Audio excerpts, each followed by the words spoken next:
Today, we're getting right into the guts of the 2025 Toyota 4Runner. Specifically, its digital side, you know, how you get everything connected. Through all the new tech and convenience stuff. Exactly. And our goal here for you is to kind of pull out the key steps for setting up these tools, the access methods, basically, so you feel confident, like right from the start. First drive, you're good to go. Right. We're trying to cut through maybe some of the tech speak and just focus on what you actually need to know to, well, get up and running. Think of it as your quick guide to the 4Runner's digital world. Okay, so let's jump right in. First big piece, the Toyota app. You know, make sure your phone's Bluetooth is on. And have decent internet. That helps. Right. Then it's either download the Toyota app if you don't have it, or just open it up if you're already using it for another Toyota, maybe. And what's kind of neat is how you create an account. Toyota gives you options. You can do the regular email and password thing. Sure, the old way. Or you can link it through Apple, Google, or Facebook, which, you know, for a lot of people, that's going to be faster. Definitely speeds it up. So once you pick how you want to sign up, the app sends you a code, 6 digits. Email or text, yeah. Like if it pops up on your phone keyboard, you might be able to just tap it right in. Little time saver there. Nice. And for logging in later, you can set up facial recognition too if your phone does that. Quicker access. Yeah, that focus on making it easy but still secure, that's kind of typical for these modern car systems, isn't it? Seems like it. Okay, next, adding your 4Runner to the app. You need the VIN. Right, the vehicle identification number, that 17-character thing. It's like the car's fingerprint. Down low on the windshield, driver's side. Or that sticker inside the driver's door frame. And you can type it in, or just use your phone camera to scan the barcode. Pretty handy. Then, to actually link your phone to your 4Runner, there's a QR code that shows up on the car screen. You just scan that with the Toyota app, so it's kind of a two-step thing. VIN and QR code. Helps make sure it's really secure, you know, the right phone talking to the right car. Makes sense. So scan that, and your new 4Runner should pop up in the app. Yep. You confirm it's yours, maybe give it a nickname if you want. Wreck My Trail Rig or something. Exactly. And select your preferred dealer, you know, for service down the road. Save all that. Then you set up another PIN, 6 digits again. Wait, another one? Yeah, this one's for your Toyota user profile in the car. So it remembers your settings, your preferences inside the 4Runner itself.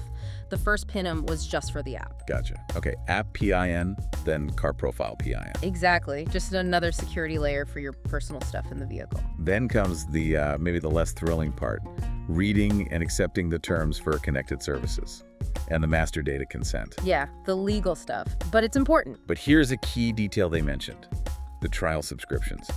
They don't auto-renew into paid ones. Oh, that's good to know. Yeah, so no surprise charges later. Big relief, always. Yeah, that's actually really user-friendly, lets you try things out without worrying about getting billed automatically if you forget. Totally. So confirm all that, and bam, your 4Runner shows up on the app's main screen. Nice. And the very last step for this initial linking is just tapping I've completed app setup on the car's touchscreen. That seals the deal. App and car are talking.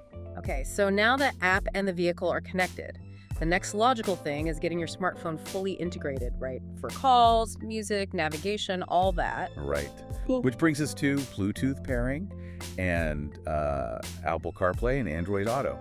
Wireless, which is nice. Yeah, and they start this part with a big safety reminder. Please don't try setting this up while you're driving. Seriously, find a safe spot. Park first. The system often helps, though. It might just pop up automatically asking if you want to pair Bluetooth right after you link the app. Oh, convenient. Yeah, like a little pair now message. Yeah. But if it doesn't or you miss it, the video shows how to do it manually. You just tap the gear icon. Settings. Yeah, right, settings. Then driver settings and find Bluetooth and devices. Good to know there's always a backup way. Definitely.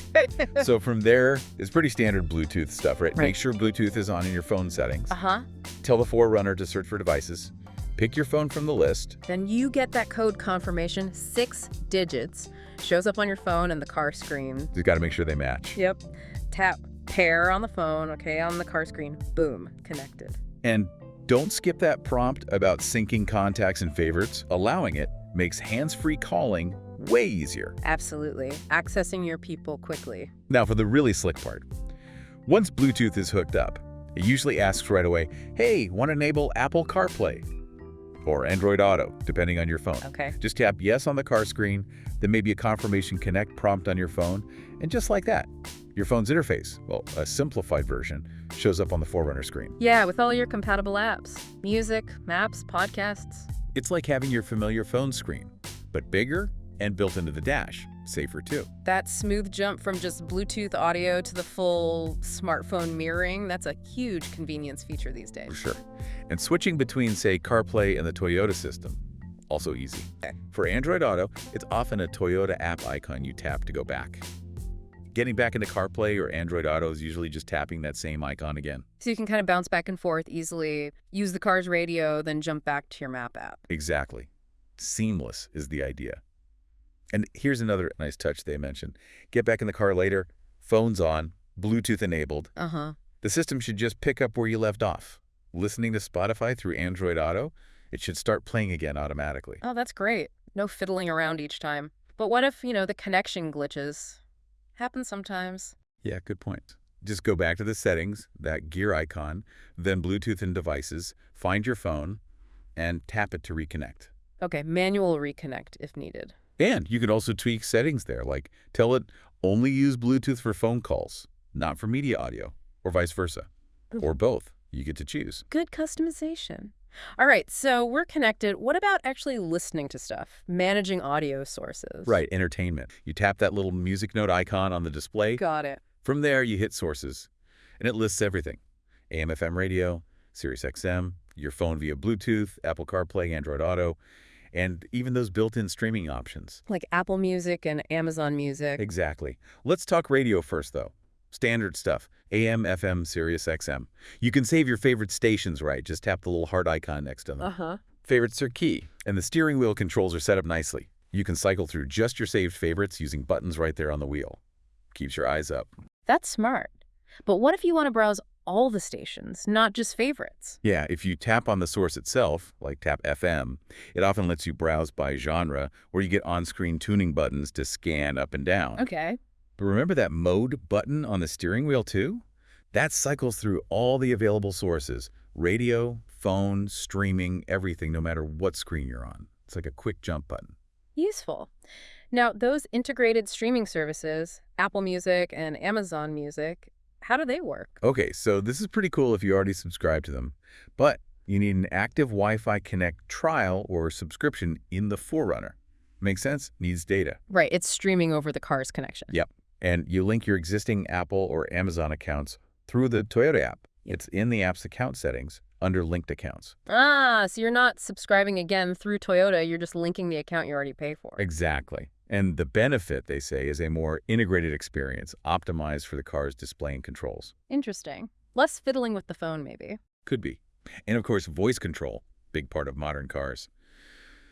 The 4Runner kind of have two levels here. Okay. First, the standard voice assistant. You wake it up saying, hey, Toyota, or just press the push-to-talk button on the steering wheel. It handles simple stuff. Tune to Sirius XM channel 100. Direct commands. That's basic stuff. Great. What's the second level? That's the intelligent assistant. This one needs an active Drive Connect trial or subscription. The PED service again? Right. This uses cloud processing, so it can understand more complex things like what's the weather forecast, or how are my stocks doing, or even find the nearest gas station and navigate there. So more conversational, more powerful. Yeah. And it supposedly learns your voice over time, gets better. They give a tip. Wait for the little beep or tone before you start talking and speak clearly. Helps it understand you better. Isn't a tip. Always wait for the beep. Okay, so that leads us to navigation, especially if you're using that intelligent assistant. Exactly. If you have Drive Connect active, you get cloud navigation. Access it by tapping that tilted arrow icon on the screen. And it uses touch gestures. Yep, pinch to zoom, swipe for 3D view. Pretty standard map stuff now. They even threw in a tip about using a microfiber cloth to keep the screen clean. Practical advice. How do you actually search for a place? Two main ways. You can use the intelligent assistant to say, hey, Toyota, find whatever. Probably the safest way while driving. Right. Voice is best on the move. Or, when you're parked, tap the search icon on the map screen, then tap the little keyboard icon, and you can type in an address or place name. Okay, keyboard option 1 stationary. Can you save places like home or work? Absolutely. Just like radio stations, find your destination, then tap the heart icon to save it as a favorite. And finding those later? Easy. Tap search, then destinations, then favorites. They're all listed there. Nice and simple. Okay, what about controlling the car from outside the car using the app? Right, Remote Connect. Again, this needs an active trial or subscription, but if you have it, the Toyota app basically becomes a remote control. What can it do? The main app screen usually shows buttons to lock or unlock the doors, and remote start the engine. Remote start, nice for cold mornings or hot days. Totally. Though they mention you usually have to press and hold the start button for a few seconds, and there might be like a 10-second delay while it communicates with the car. Okay, little patience needed. Can you check things too? Like, did I lock the doors? Yep. There's usually a status tab or section in the app. It'll show you if doors are locked, lights are on, maybe even tire pressures. Super useful. That is handy. Peace of mind. And there's also a shop icon in the app. That's where you manage your subscriptions, look for accessories, maybe even get insurance quotes, things like that. So the app is kind of a hub for a lot of things beyond just remote control. Seems like it. Yeah. But it's worth saying, even if you don't pay for Remote Connect after the trial, you still get convenience from the smart key itself. Ah, okay. The regular key fob functions. Right. With a key in your pocket or bag, just touch the inside surface of a front door handle. It unlocks. You'll hear 2 beeps. Just the one door or all? You can usually set that in the vehicle settings. Choose if one touch unlocks just the driver's door or all 4. Customization again. Good. And locking. Easy. All doors closed. Just touch that little grooved sensor on the outside of a front door handle. 1 beep, and it's locked. Simple touch lock. And they mentioned a warning tone, too. If a door isn't shut properly, or if you somehow leave the key inside, it'll beep at you when you try to lock it. A good little safety net. Definitely prevents mistakes. Okay, what about visibility aids? Cameras and stuff for parking or tricky spots? Yeah, the Panoramic View Monitor, PVM. If your 4Runner has it, it's great for slow driving or parking. What does it show? Gives you a simulated overhead, like a bird's eye view, of the car and what's right around it, plus a forward view, all on the main screen. That sounds really helpful in tight spaces. It is, and you can tap the screen to change the camera angle slightly or zoom in a bit. And revert? When you shift into reverse, it automatically shows the rear camera view with those colored guidelines to help you back up straight. Standard backup camera plus guidelines. Good. And if for some reason the overhead view doesn't come on automatically at low speeds, there's usually a dedicated view button somewhere on the center console you can press to turn it on manually. Manual override. Nice. Oh, and a fun little touch. Yeah. When you're parked, you can go into the monitor settings and change the color of the little car icon in the display to match your actual 4Runner's paint job. Huh. That's a neat detail. Okay, so that's PVM. What about the multi-terrain monitor, MTM? That sounds more rugged. It is. That's geared more towards off-roading. Available on some trims, uses the cameras differently. How so? It gives you lower angled views, helps you see rocks, ruts, obstacles right near the tires, or even kind of simulates what's directly underneath the front. Oh, wow. Okay, so you can see exactly where your wheels are going. Pretty much. You access it through the regular panoramic view monitor, usually. It can show front, rear, side views, that under-vehicle view, and even shows you the vehicle's tilt angles, like pitch and roll. That tilt info would be super useful off-road, knowing how steep things are. For sure. Just remember, like the PVM, it's meant for low speeds. It'll turn off automatically once you speed up. Makes sense. Safety first. All right, now there's a pretty unique feature mentioned too, a portable speaker. Yeah. The JBL Flex portable speaker, if your 4Runner is equipped with it, it's right there in the middle of the dash. Built into the dash? Well, docked in it. There's an eject button. You press it, and the speaker pops out. You can literally grab it and take it with you. Beach, campsite, whatever. Huh. A removable Bluetooth speaker as part of the sound system. That's different. It is. Connects via Bluetooth, either to the 4Runner when it's docked or to your phone or whatever else when you take it out. How's the battery life? They say up to 6 hours. And you recharge it either by putting it back in the dash dock, or it probably has a standard USB port for charging externally too.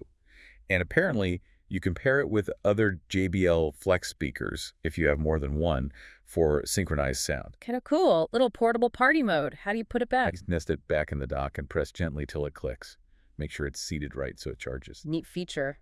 Okay, almost there. Power lift gate and that kick sensor thing. Yep, power lift gate available on some models. Real handy when your hands are full. You can open it by holding a button on the dash panel. Or the key fob. Or holding the button on the smart key, yeah. Until it beeps. Same ways to close it. Or there's a button on the bottom edge of the lift gate itself when it's open. Standard power lift gate stuff. What about the kick sensor? Hands-free opening. Yeah, that's the cool one. Vehicle has to be off, and you need the smart key on you, like in your pocket. Okay. You do a quick, gentle kick straight under the center of the rear bumper, and then step back a little bit. Just one kick. Don't wave your foot around under there. Just one quick in and out kick. And step back maybe a foot or so, and it should open automatically. Got to practice the motion, probably. Probably takes a try or two to get the hang of it, but super useful when you're loaded down with groceries or gear. Definitely. Yeah. And finally, one classic 4Runner feature. Ah, yes. The power vertical rear window. Still standard. The whole back window still goes down. Oh. Awesome. Yep. Button up near the rearview mirror. Push it up to open the window down into the tailgate. Love that feature. And here's a cool detail. You can also operate it from outside using the smart key. Press and hold the up or down arrow buttons on the key fob, and the rear window will move. Seriously, from the key. That's convenient for just tossing something in the back quickly. Totally. Or, letting the dog get some air without opening the whole tailgate. Ah, true. Well, Okay, so that covers a lot of ground on the tech and convenience side. it really does. So wrapping up this deep dive on the 2025 4Runner's tech, it's pretty clear Toyota's really focused on integrating these digital tools, right? And trying to make interacting with the car simpler. Yeah, definitely. From that first app setup, getting your phone paired, CarPlay, Android Auto, those remote features, the goal seems to be making the whole driving experience more intuitive, more connected, user-friendly. Exactly.